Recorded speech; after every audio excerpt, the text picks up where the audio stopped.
Welcome to the Banker Lamp. Please enjoy the video. In this video, I will explain how to play crosswords in English.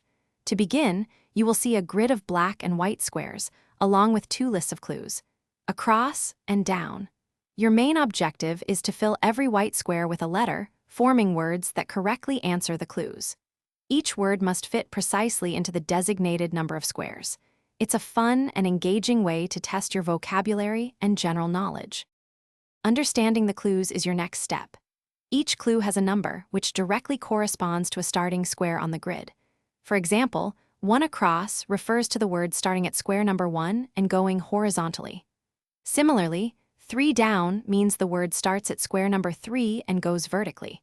Pay close attention to the number of letters indicated, often in parentheses, as this helps narrow down possibilities. When you begin filling the grid, a smart strategy is to tackle the clues you find easiest first. These initial answers will provide you with crucial intersecting letters for other, more challenging words.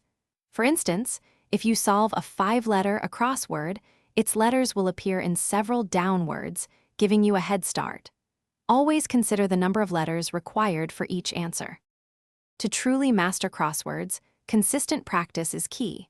The more puzzles you attempt, the better you'll become at recognizing common clue patterns and expanding your word knowledge. Don't hesitate to use a dictionary or thesaurus when you're stumped. It's a valuable learning tool.